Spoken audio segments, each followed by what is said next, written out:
En Espagne, dans le petit port galicien de Haut-Grove, les chercheurs du BDRI, l'Institut de recherche sur le grand dauphin, étudient ces cétacés. Bruno Diaz-Lopez, son directeur, a équipé le port de capteurs sonores pour enregistrer les dauphins arrivés pendant le confinement.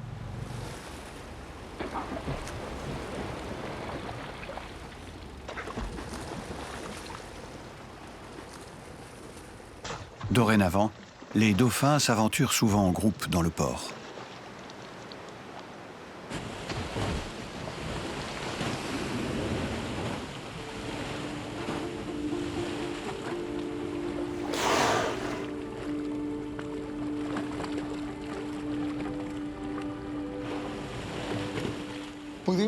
Pendant le confinement, on a observé qu'à l'occasion, les dauphins vont se nourrir dans des zones inhabituelles.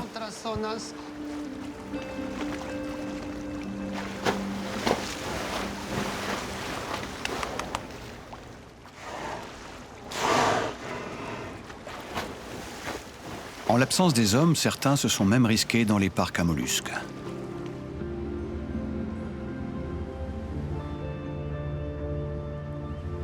Il va sortir là-bas, tu vois? Bruno se demande si les dauphins ont mis à profit l'arrêt de l'activité portuaire pour modifier leur comportement. Il y en a un ici. Il se maintient à environ 60 mètres.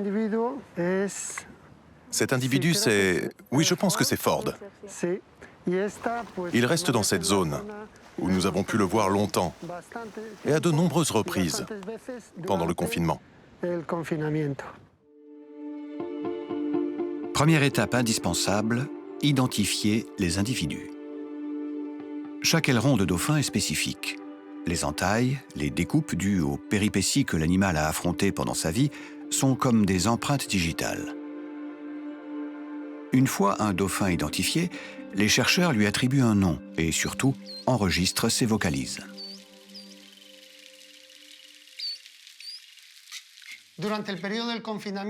Pendant la période de confinement, comme il y a moins de nuisances sonores, les dauphins communiquent mieux. Ils n'ont pas à augmenter l'amplitude de leurs émissions sonores.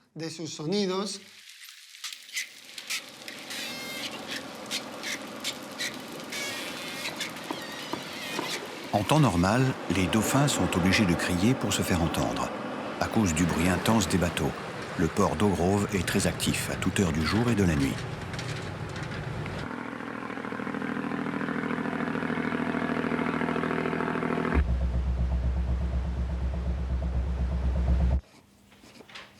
Durant le confinement, ce va-et-vient incessant s'est arrêté.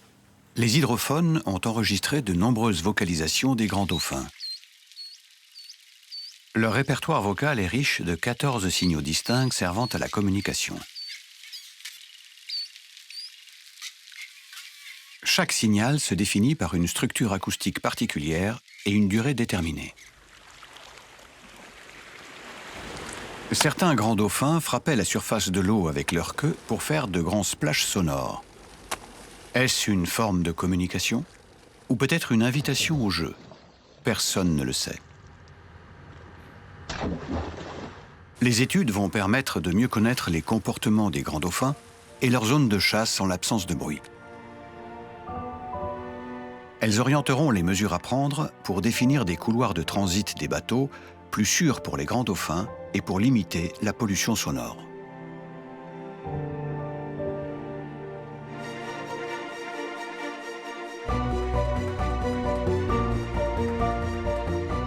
Du fait de l'arrêt de l'activité maritime, le niveau sonore général a baissé de 5 décibels et même 12 décibels dans certaines zones de la Méditerranée. Dans le même temps, l'eau s'est clarifiée.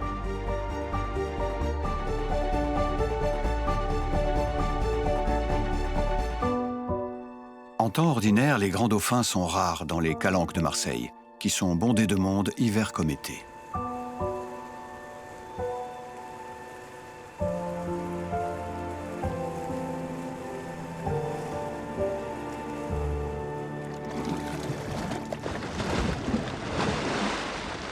Mais avec le confinement, les dauphins sont en nombre et se livrent à une activité rarement observée.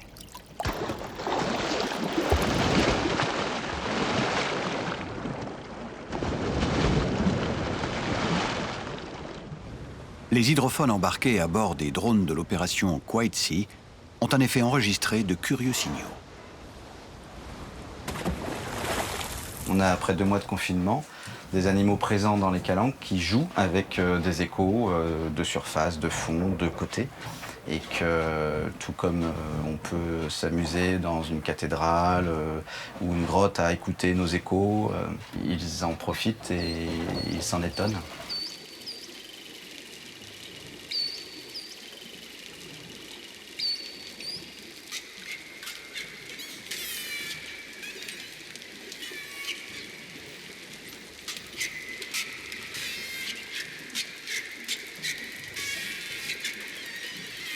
Un signal arrivé à l'antenne en chemin direct. Le direct réfléchit à la surface qui est là, mais le signal qui était parti là, il est aussi allé vers le fond, il a été réfléchi, il est revenu du fond. On sait que ce sont des animaux curieux et joueurs et on a juste une démonstration de ce que fait un mammifère naturellement pour se divertir.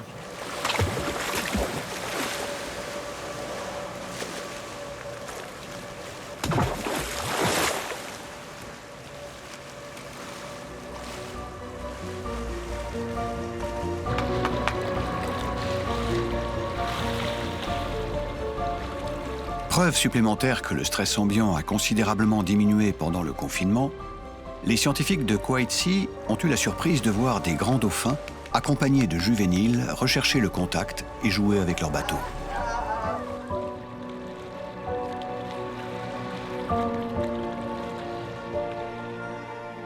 Malheureusement, dès le retour des foules dans les calanques, les dauphins ont cessé de venir en nombre.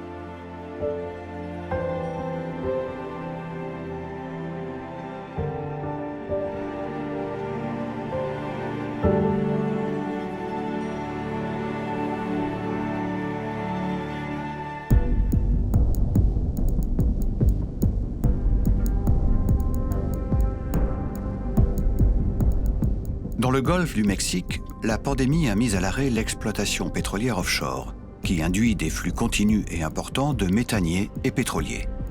En conséquence, la pollution de l'eau de mer due aux fuites d'hydrocarbures des navires a baissé de moitié et la pollution sonore a été fortement réduite. Les rorquals communs sont de magnifiques cétacés longs de près de 20 mètres et pesant de 40 à 50 tonnes. Ils croisent habituellement au large, mais se sont rapprochés des côtes.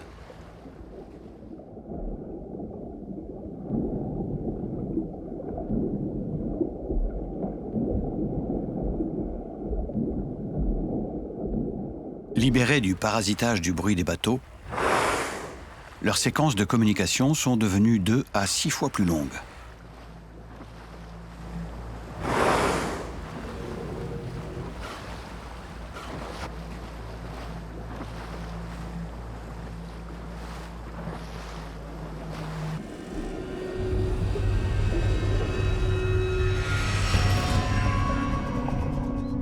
Plus au nord, l'immense golfe canadien du Saint-Laurent est le débouché de la région industrielle des Grands Lacs sur l'Atlantique. C'est un axe de circulation intense où se croisent des navires de commerce chargés de marchandises du monde entier.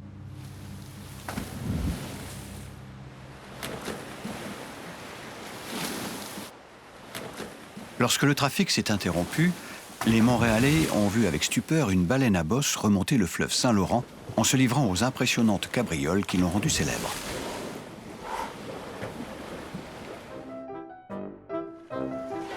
Les réseaux sociaux ont relayé des millions de fois ces images.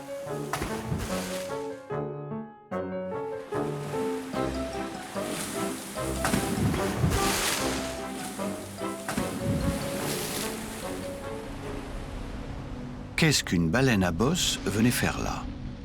Montréal se trouve à 400 km de l'océan. Lorsqu'il traverse la ville, le Saint-Laurent ne charrie pas une goutte d'eau salée et un cétacé n'y trouve rien à manger.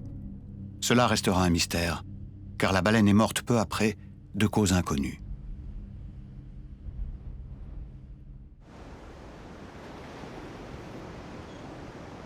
Plus en aval dans l'estuaire du Saint-Laurent, où se mêlent eau douce et eau salée, une population de quelques centaines de belugas s'est installée depuis longtemps.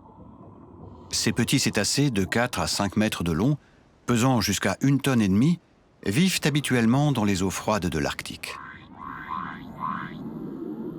Surnommés les canaris de la mer, les belugas sont parmi les mammifères les plus bruyants de la planète.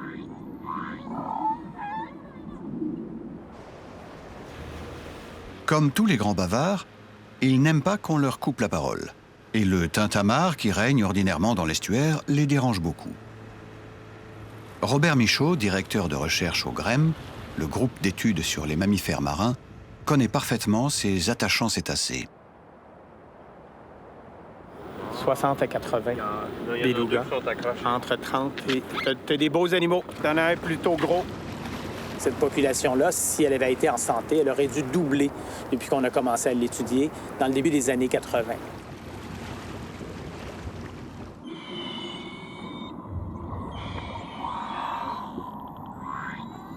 Depuis quelques années, la communauté scientifique s'inquiète du déclin rapide des populations de belugas du Saint-Laurent.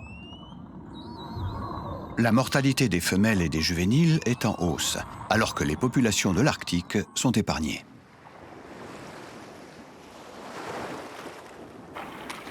Est-ce que c'est possible qu'on soit trop bruyant et que ces bruits interfèrent dans la communication entre les mères et leurs jeunes? Est-ce que les mères vont passer plus de temps à chercher leurs jeunes et inversement, les veaux chercher leurs mères? Et ça pourrait leur imposer des coûts énergétiques supplémentaires qui n'est peut-être pas soutenable. Les chercheurs sont à pied d'œuvre pour identifier la cause de cette régression.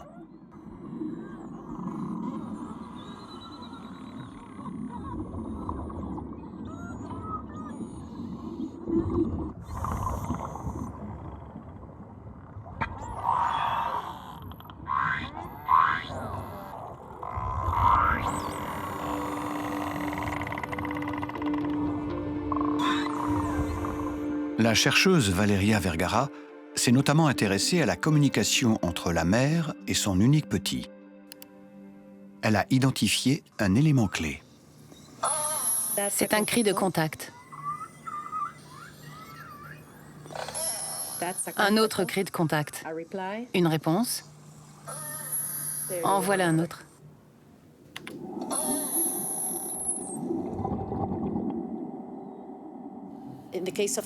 Aujourd'hui, nous pensons que ce cri de contact, le lien acoustique entre la mère et son petit, pourrait être perturbé par le bruit des navires. Or, si la mère et son veau se retrouvent séparés, ça pourrait rendre leur retrouvaille problématique et ça peut être terrible pour le petit.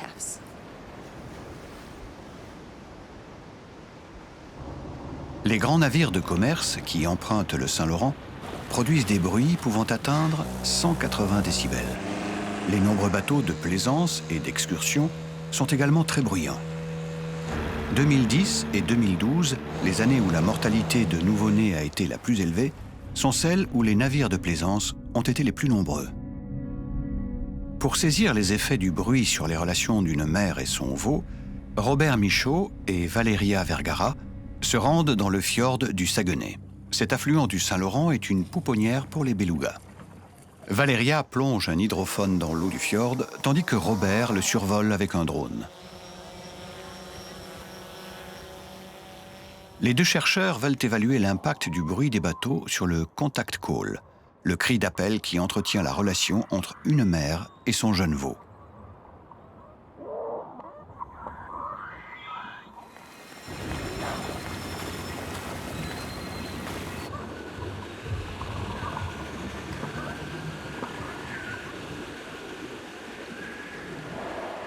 La synchronisation du son de l'hydrophone et des prises de vue aériennes montre que tout l'espace sonore est saturé par le bruit d'un ferry qui croise à l'embouchure du fjord.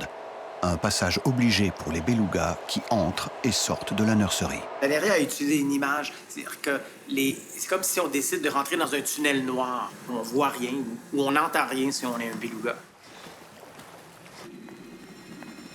Ce trou sensoriel identifié par les chercheurs résulte du fait que les jeunes belugas émettent leurs appels dans des fréquences proches de celles des bruits assourdissants produits par les ferrys. En conséquence, la communication entre la mère et son petit est interrompue.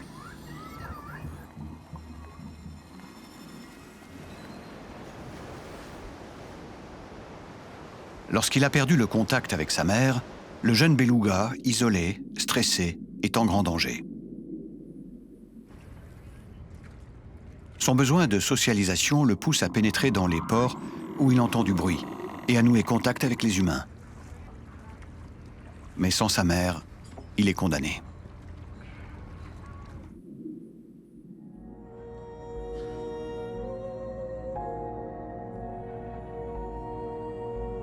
En 2020 et 2021, pendant la pandémie, les bateaux d'excursion sont restés à quai. Ces années ont été exceptionnellement sereines pour les belugas du Saint-Laurent. Robert Michaud et son équipe en ont profité pour faire de nombreux enregistrements sonores. En avril dernier, notre réflexe a été on doit mettre des hydrophones dans l'eau. Le suivi post-pandémique va être intriguant et intéressant pour nous tous. On a tous des intuitions, on a tous, j'imagine, presque des souhaits qu'un été paisible pourrait avoir amélioré la communication entre les mères et leurs jeunes. On vient de déposer une publication qui démontre que lors du passage d'un bateau, les contact calls, la distance est réduite de 50 %. Le beluga est devenu l'un des meilleurs indicateurs de l'état de santé du monde marin. Jadis, les mineurs emmenaient un canari avec eux au fond de la mine. Sa mort les prévenait de la présence de grisou, un gaz explosif. L'étiolement des colonies de canaris des mers nous alerte que le milieu marin va mal. Dès la fin du confinement, les signalements d'échouage qui arrivent au réseau québécois d'urgence pour les mammifères marins ont repris.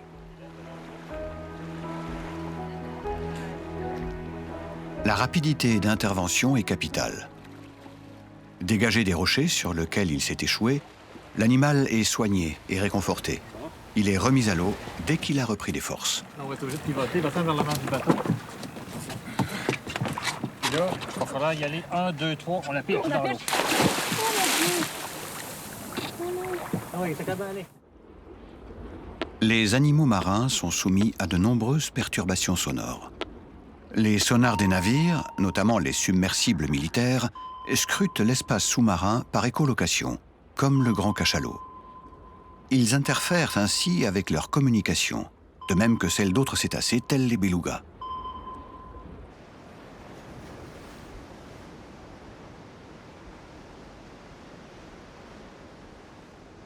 Les forages sous-marins, les campagnes sismiques sur le plancher océanique pour la recherche d'hydrocarbures, mais aussi les champs d'éoliennes en mer troublent la vie de la faune marine.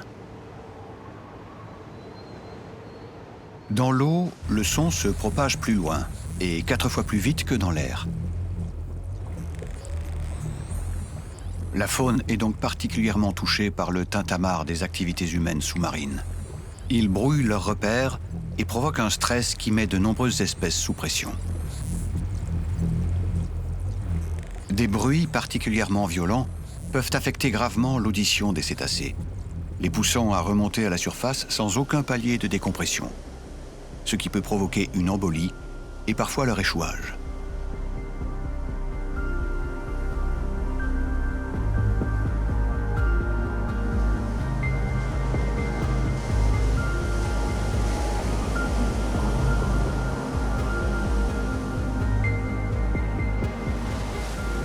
En imposant à l'activité humaine une pause inédite dans l'histoire moderne, l'épidémie de Covid-19 aura au moins offert aux scientifiques un champ d'expérimentation inespéré.